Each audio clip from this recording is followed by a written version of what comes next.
hang on. I don't know. I'm not going with it.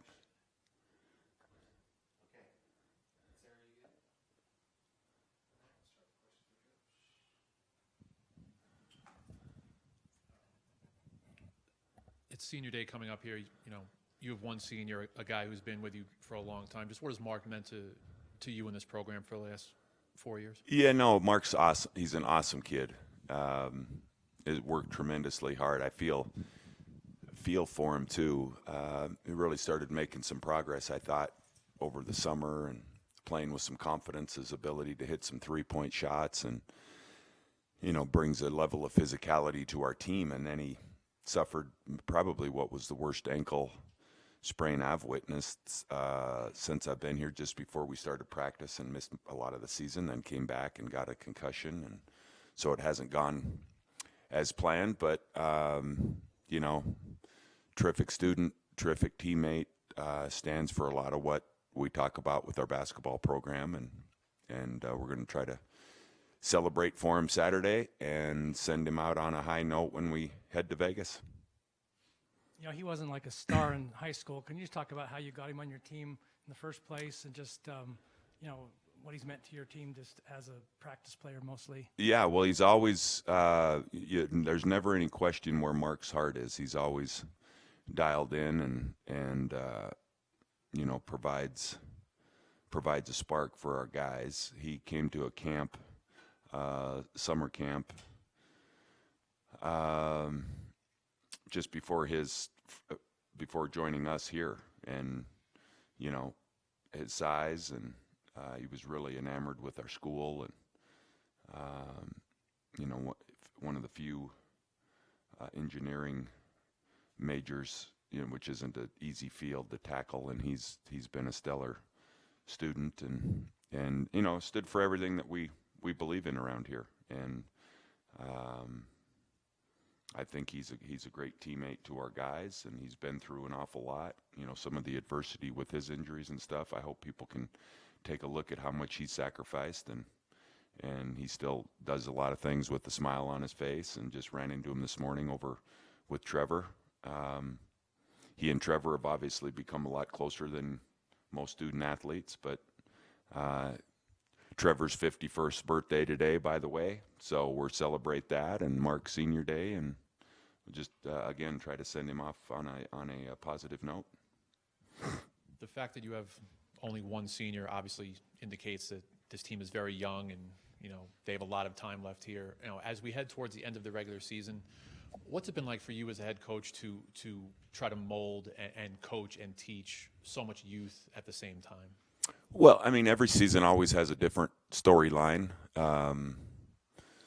for sure. And I think, we're going to have a little film session, and, it's going to be one of our last team meetings to talk about some stuff. And, one of the things that I mentioned a few weeks ago was knowledge being power, and really powerful.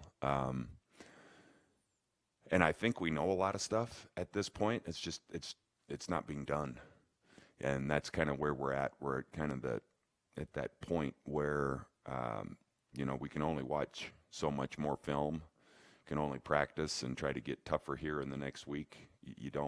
It's not really a wear you down kind of week as you head into Vegas, knowing if you're fortunate enough to win games there, short turnaround. So a lot of this is the mental time of year. And we're going to have to look a lot more going down the stretch like defense is important to us. That's what my biggest takeaway the last couple days, just kind of getting away. And it's going to have to be a lot of want to. We're going to have to get back. We're going to have to block out. We're going to have to do a lot of those things consistently in order to have a chance to win. And until we're willing to do that. So there's, I enjoy teaching, but I think I'm also at the point right now where we can't keep talking about the same things, because then it becomes futile at that point when we can't absorb that information and try to implement it. And I think we all know that the Pac-12 tournament could be a little crazy.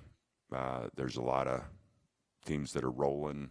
There's a lot of teams that are already members of the so-called field of 68. There's a lot of motivation and, human elements that come into play, and I'm still convinced that we can compete with everybody, and we're just going to have to be a lot sharper and be better students, I think, and better listeners, and try to implement some of that information. You kind of just touched on that, but you always talk about how your team needs to play hard, and I just wondered if maybe you thought it's fair to say that maybe the effort wasn't as much as it should have been in the last game with all the loose balls and the rebounds and so forth, and what you can do to cure that. Well, there's a lot of different times. I don't think we came out of either half very well. To start those games, that's concerning, and we're going to try to make that as easy as possible when games start. I thought there were a lot of times in games where we played hard, the Stanford game and the Cal game, where it was apparent and it was there. It's just a matter of the consistency. It can't be a sometime thing. It's got to be an all-the-time thing. And we can't decide to not run back, sprint back on defense like that possession is the most important possession in the game, and we have got to get a stop, and we'll have 3 guys jogging back on defense. And lo and behold, the other team scores, and that's that one possession in an overtime game or a one possession in a game where you have a chance to tie it at Stanford. You got to earn it, and we've got to be more consistent with our effort. So do I expect it to be 100% of the time? No. I know there's always going to be a moment where your guard gets let down, but we've had too many situations where, whether it's blockouts, one-on-one defense, a defensive game plan as simple as being in a stance, and you got to have a defensive mindset. And that's why we're at the bottom of a lot of the Pac-12 statistics defensively, is because we don't have enough two-way players. We don't have guys that are going to really hang their hat on getting a stop. And that's what our focus is going to be this week. And I think it's a big part of building a program and getting back to some of those non-negotiables. And then a lot of times karma takes care of itself when you're approaching the game the right way and playing with that kind of energy and thinking about getting stops. Then a lot of times the offense takes care of itself, and you get rewarded in the sense of the game maybe not being as much of a struggle.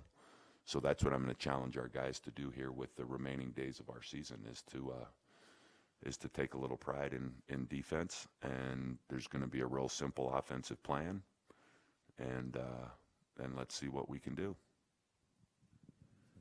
You spoke briefly before about the field of 68, and the current projection right now for the Pac-12 is 6, maybe even 7 teams right now. My question is, do you subscribe to the notion that the success collectively of a conference is tied to how many teams make the NCAA tournament in a given year? Well, I think so. I think that's the goal. If you go to our Pac-12 meetings and you want to have as many participants as you possibly can, representatives, and a lot of that's in the preseason. And I think we hit our mark as far as preseason opportunities. We won just a smidgen under 75% of our games, which is always the kind of the mark that will determine whether or not you get half of your league. I believe we could have a 7-team performance, and so what we're seeing now with some of that preseason success, I believe, is when you're beating up on each other, you've got opportunities to get top 50 wins, that quad 1 win. And maybe in years past, it's been more of a cannibalization if the right teams aren't winning. So top to bottom, there's no doubt in my mind our league is as strong as it's been in a long time. And I hopeful for that we can get a large number of teams in. Yeah. You indicated last night on your coach's show that Rylan is dealing with a concussion. My question is, between, I guess, the end of Cal and even this morning, how difficult have things been for him in terms of light and noise and just trying to move forward? Yeah, you know what? I've only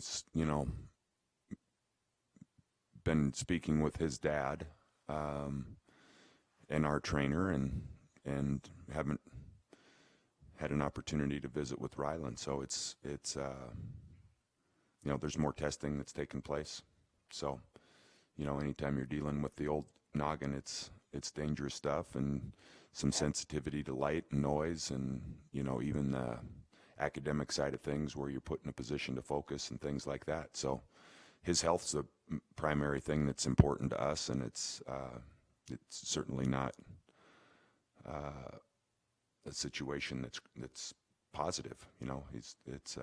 But these things are always different. There's no two that are the same, and just hoping and praying that he can get back to norm. But he's a ways away. Yeah, I was just going to talk about that too. Mark was out for several weeks with a concussion, and can you say if there's a chance that Rylan will play this week? Is that? No, I can't. I mean, obviously we've got 5 days, and it's a daily assessment, his testing and different things that they do. So it's quite the protocol, which it's important for us to keep out of and let the medical side handle it. But we're kind of in a holding pattern each day to see how he responds. And just so Colorado beat you as bad as anybody this year. What do you need to do this time just to have a chance to stay with these guys and maybe beat them?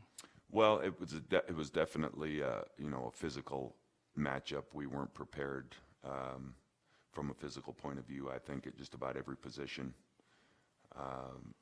One of our more disappointing games of the season, and Colorado came out and played great, and it was a struggle for us. So we've got a lot of different components. I kind of touched on some of the simpler concepts mentally, and making up our mind that we're going to try to get stops and scratch and claw and fight a little bit more. That's going to be a big focus for us.